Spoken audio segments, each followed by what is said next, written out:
Hey, what's cracking everybody? Welcome back to Computer Games Hardware. Welcome back to the channel, guys. It's been a minute. I took last week off because I was a bit under the weather, so I used the weekend to recoup and recover. Still not looking the best, but I'm back for some Computer Games Hardware news because we got a couple of weeks of news to catch up on. So this one is going to be a little bit longer, a little bit bigger. We got plenty to talk about. Heaps of news has permeated through the industry over the last couple of weeks. So let's get stuck into it, guys. As you all know by now, CGHW News, we usually look at a computer, games and hardware news article that's come out over the last week or so. We've got a whole bunch, so strap in and let's get stuck into the news. All right, so first up, we've got some NVIDIA hardware news. NVIDIA CEO Jensen Huang was with Bloomberg in an interview with Michael Dell, the CEO of Dell, hinting that this time next year, there is going to be hardware accelerated collaborations with NVIDIA and Dell in a really interesting interview. This comes to us from videocards.com and then obviously from Bloomberg, where the host Ed Ludwell discussed some of how AI is taking over the PC hardware landscape. This is a really interesting video where Jensen talks about the future of AI and PC computing and NVIDIA's role in the PC hardware space. So it's all about AI data centers and the future of AI computing. I don't know what brave juice the host Ed Ludwell was drinking on the night, but at around the 18-minute mark, he directs a question at Jensen, saying that essentially he views NVIDIA as a gaming company, and asks, what are they going to be doing in this new AI space? And you could see the rage in Jensen's face. I felt the awkwardness in the room. I know you as gaming. That's again, I grew up with the gaming side of NVIDIA. Do you have a place in the AI PC market? Come back next year. Exactly. There are a bunch of NVIDIA GPUs and Dell PCs. Dell workstations. All of our GPUs have the same tensor cores that are running in H100s in the cloud. And so every one of our GPUs use AI to do its work. AI, of course, is going to transform gaming. All the NPCs, the non-player characters, they're going to be chatbots. Think about development time, how it will be cut, for example. Creating worlds is going to be easier. Absolutely incredible. And to his credit, Jensen really gave a diplomatic and sensible response to that, but did take the opportunity to mention that it's NVIDIA's tensor cores that are running the show in the AI revolution. So it was very funny to see that. Pretty cheeky from the host Ed Ludwell, because he goes on to describe to Jensen how NVIDIA is at the forefront with all the data center stuff and where they actually are as market leaders in the AI revolution. So it was a little bit of a cheap shot, but it was quite interesting to see.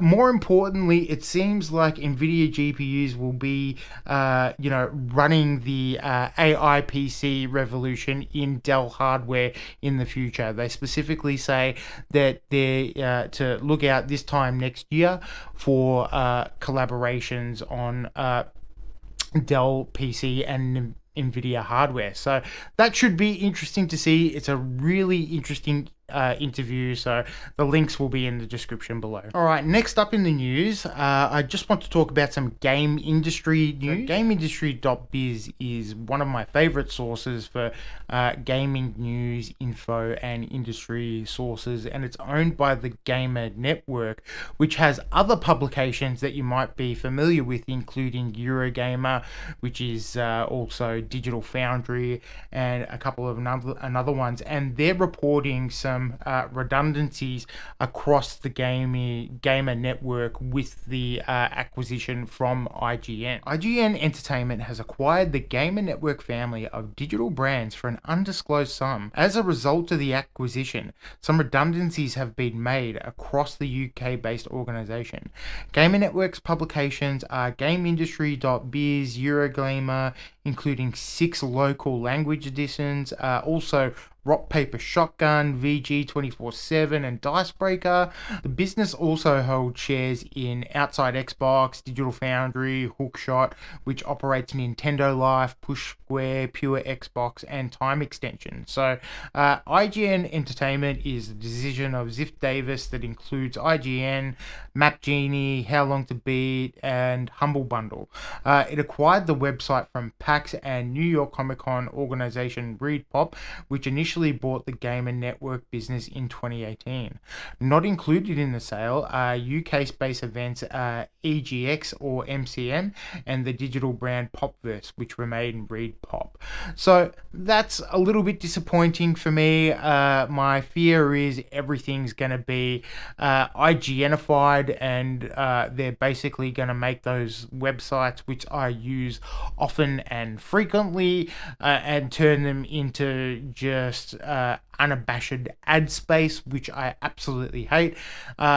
IGN's website is basically unusable to me. I used to actually quite like looking up IGN's guides and things like that at a point in time, but I just find their ads and everything almost so obnoxious that I can't even use that website anymore. So I'm really hoping that they understand who the market for these websites are, and they just don't bombard people with nonsense-based ads. You know, it's not like these websites don't already have obtrusive ads anyway. So I'm hoping they don't get the IGN treatment and become unreadable. So pour one out for GameIndustry.biz, pour one out for Eurogamer. Alright, coming to us from Pure Xbox, which is also one of the publications that's been affected by the acquisition to IGN, has reported from the Wall Street Journal that Xbox are releasing Call of Duty 2024 day and date release on Game Pass. Xbox has been in a downward spiral with negative press based on the closures of Tango Gameworks, Arcane Austin, and Alpha Dog Games. So it's been pretty disappointing. Hi-Fi Rush was one of the sleeper smash hits of the year, and it's really disappointing that even successful games, their developers are getting shut down and closed out, all because of the mismanagement of Xbox and Microsoft as a large, which, by the way, is the most profitable company in the world currently. This decision feels a bit reactionary from Game Pass. Obviously, they're probably pretty worried about the loss of subscriptions to Game Pass. Said that they're looking at all the options and keeping all different things open, and also Game Pass price hikes, which will certainly come with Call of Duty 2024. I'm almost certain of it now. So that must mean that none of the acquisitions and closures and all of that stuff that's been just marring the industry have affected Activision, who are still clearly working on Call of Duty 2024. The Verge are reporting that it is slated to be released in October. Probably expect that to come day and date with a price increase. I really have mixed emotions about Game Pass, because the thing about Game Pass is it is excellent for gamers. If you want to play games like Hellblade 2, get day and date releases, Call of Duty, it's obviously excellent value, but it seems to be coming at the cost of game devs. If their game doesn't perform, if they're going to get cut, their game can perform like Tango Gameworks and Hi-Fi Rush and still get cut. So it feels like not the best environment to be a game dev at the moment. And with these huge companies like Microsoft, Embracer Group, and all these other huge companies making these blind acquisitions with no real strategy or no real direction for these game devs. Anyway, Call of Duty on Game Pass is a good thing for gamers, and they've sort of said it now. Stick around to see how that all plays out. Anyway, stay subscribed to Computer Games Hardware. If you're enjoying any of the content here on Computer Games Hardware, please chuck us a like, smash that button, share and subscribe, and appreciate you all. Thanks for that. Square Enix are aggressively pursuing new multi-platform strategies after reports Final Fantasy VII Rebirth underperformed on PlayStation. Now, I don't know what Square Enix are smoking, because when Final Fantasy VII Remake released, they reported the exact same thing. They weren't happy with the performance. Same thing again with Final Fantasy 16, and the chorus around this has always been the same. If you put your game on one platform, then what do you expect to happen? So Square are saying Square Enix is aggressively pursuing a multi-platform strategy, including Nintendo platforms, PlayStation, Xbox, and PC. The company's new medium-term business plan was shared today alongside its latest financial report and follows news of both a review of its development system and the abandonment of 112 million of in-development projects, which is absolutely unreal. So that means more job losses, more developers that are facing uncertainty, which is just really disappointing. The multi-platform strategy is a move to diversify earnings opportunities and aims to allow more customers to enjoy our titles in regards to major franchises and AAA titles, including catalog titles. So, it's just common sense. Good news is for everyone, that means that hopefully Rebirth will be heading to PC. That was always in the pipeline. I'm still waiting for Final Fantasy 16 to hit the PC market. So, Square, let's get a move on. Let's get these games in the development pipeline and out to PC and Xbox customers. It's really crazy to me that Final Fantasy 7 was one of the biggest releases of the year, and it's still underperforming because it's only been released on one platform. So that means that Square will have in the pipeline, coming to PC and Xbox, the Final 14 expansion Downtrail, I believe, Final Fantasy 16 and Rebirth, all in the pipeline. So, that will make for a nice little pump cash cow to support them way into the future with their new aggressive strategy. You're gonna laugh at this, guys, but also the devs of Stellar Blade have also confirmed that there is a PC port in the works, based on the excellent sales. So here you go. South Korean developer Shift Up Games have stated the PC port of Stellar Blade is on the way due to its financial success on PlayStation. No surprises there. It's been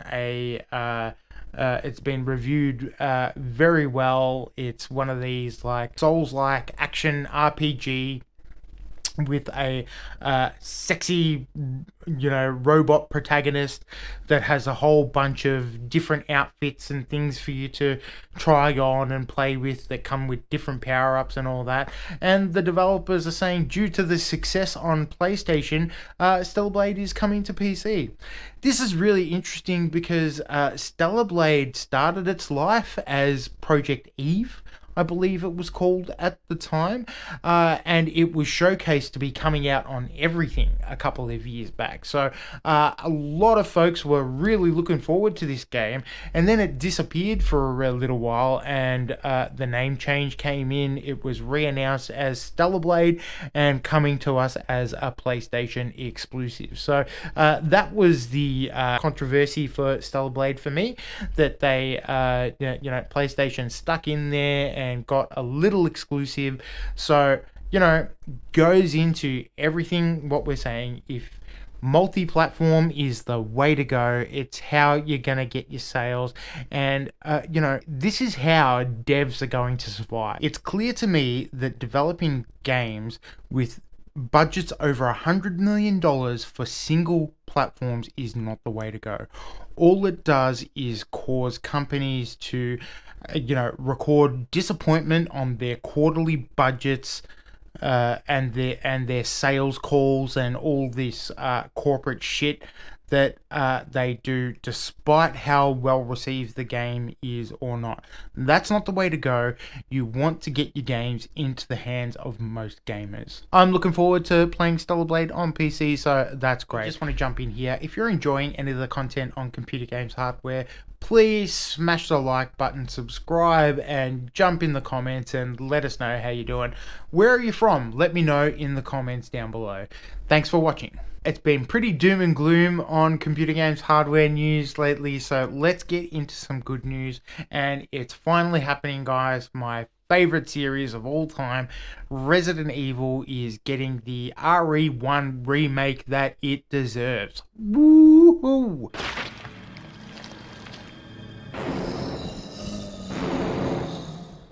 I'm looking forward to this one, baby.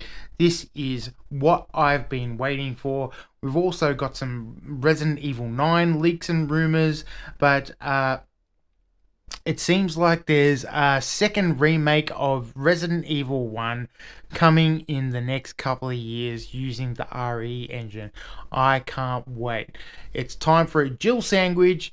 It looks like Daniel RPK, who's been a pretty successful leaker in the past, has revealed on their Patreon that a new remake of the first entry in the survival horror series by Capcom, powered by the RE engine, is now in development. So, of course, we're taking RE1 remake with a grain of salt because it is currently a rumor, but this is fantastic news for me. We've got Resident Evil 2, 3, Resident Evil 4 remake. It only makes sense. We've also got some news from a leaker on X named Pre Atarabia.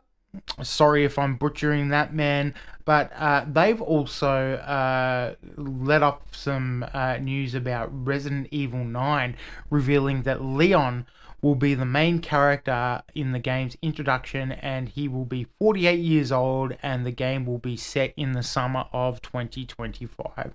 So this is really good news to me. We've also had a YouTuber going by the name of Biohazard Declassified claiming to have received insider information outlining significant changes and additions to the RE1 remakes. Leaks suggest that it'll be slower gameplay, that the Crimson Heads from the GameCube version of the remake will be back to make the gameplay a little bit more exciting, and a couple of other things. So, that's all to be expected. They're also talking about the zombies being more of bullet sponges than they were in Resident Evil 2. I'm not too sure how they're going to make that happen, because the zombies in Resident Evil 2 are bullet sponges. Like, you can empty whole clips in those bad boys and they'll still be coming for you. So, I don't know, again, take it with a grain of salt. What do? They throw it over their shoulder or whatever. All right, throw it into the PC, take it all with a grain of salt. But I'm excited. I'm really looking forward to a remake of Resident Evil 1 and, getting back to Barry and Jill and Chris and seeing how they reinterpret how it all started. So look out for those games coming in the next couple of years. All right, guys, let's round out CGHW news with some hardware news, as we always do, and let's talk about the Nintendo Switch 2. So a whole bunch of leaks and rumors and information have recently came to light. I am looking at Centro Leaks on X at the moment, and they've compiled a whole bunch of performance news, everything that's confirmed, potential leaks, and some rumors to look at. So I just wanted to run through it because it sounds like the Nintendo Switch 2 is going to be a pretty interesting device.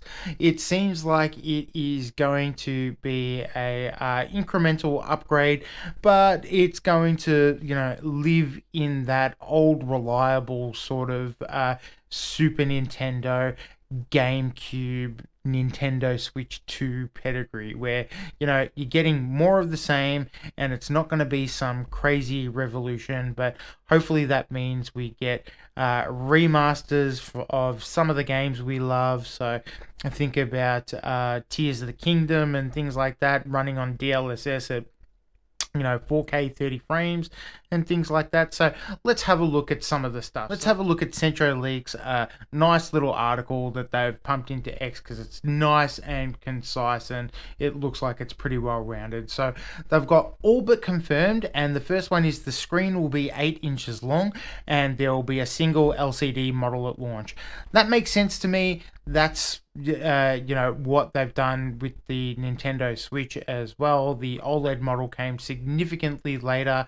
Now, it is a little bit strange because the OLED model didn't cost much more than the OG model when it did arrive. So it would have made sense to me if they were going with one model to, make it the higher end model, particularly when you've got like ROG Allies and Steam Decks and all other things. But interesting. Nintendo probably know what they're doing. They've got a market for it. It's going to use DLSS 3.5 to improve performance and support ray tracing. There's also rumors that there's going to be 4K 30 in docked mode, and it's going to be a much different experience handheld. So that also tracks with me. That's not what they're saying here, however. That's my prediction for the Nintendo Switch. So I've heard this one as well, that there's going to be 12 gigs of low-powered DDR5X RAM. So that makes a lot of sense. Some of the big criticisms of the Nintendo Switch was the low RAM and bandwidth capacities for that machine, even at launch. So it would make sense that they're getting a significant upgrade, but not too crazy because they're probably keeping the power in check. It'll also have 256 gig of UFS 3.1 internal storage. It'll use magnets to attach the new Joy-Cons in some way, so that'll be interesting to see, and it'll be completely backwards compatible with the original Switch games, physical and digital, and will connect via Bluetooth to the original Joy-Con and Pro controllers. 4K support while docked, and uses the new NVIDIA Tegra T239. So don't you guys think it's just crazy that all this information is out for a system that Nintendo only even acknowledged in the last couple of weeks, and they still haven't announced it? So it seems crazy that we've got this whole list of all this information that we've got, and it hasn't even been announced officially. It's just crazy to me. So some other potential leaks: that it's got integrated microphones. It'll be launching in March 2025. So we also know that it's been pushed back a little while. We were expecting the console that hasn't been announced yet to release in 2024. Anyway, that's what I see. So Sega, Atlus, Capcom, EA, Bandai Namco, Square Enix, Koei Tecmo will immediately support the new console. And it's been reported also that in talks with Sega, that Nintendo have been calling it the Switch 2. So there is that one probably might hold water. There's also a new physical cartridge format. They also reckon that it's going to be around the size of a ROG Ally, so in between the original Switch and the Steam Deck. So that probably makes sense with an 8-inch screen and everything like that. And it also uses new micro SD express cards for expandable storage, so your current micro SD cards may not work. This new SD format will launch later this year and be more expensive. Initially, these cards will be limited to 256 gigs. So, not too sure about that. I mean, it probably makes sense, but that's a little bit disappointing if that's going to be the case. Anyway, we'll see how that go. Why not have two? Alright, they've also got some other rumors that need more sources, and one of them is one new button on the back end of each Joy-Con and one new button below the home button. Kickstand will have a dampening bracket, and Pokemon is already working on 3 projects for the new console. So, you know, actually not much is crazy about any of those things. It just depends on the order and the scope and the reality. So we know we like to dream and we have high hopes, and there's plenty of hype that's coming out with a new Nintendo console that's, you know, supposedly less than a year away, despite not even being announced. But anyway, I digress. So that's a whole bunch of stuff, and I will link to this and all the other articles that we used. You know, I'm not too sure what the future holds, but it's sure going to be interesting. So stick around on Computer Games Hardware and let's sort of stumble through it together. What do you guys think? Let me know in the comments down below. Anyway, that's going to do it for this one, guys. Thank you very much for watching. I've had a really good time making this one and discussing these news articles with you. I hope you've enjoyed it too. I'll keep making these bad boys if you keep watching them, and I will see you guys in the next one. So, thanks for watching. See you next time.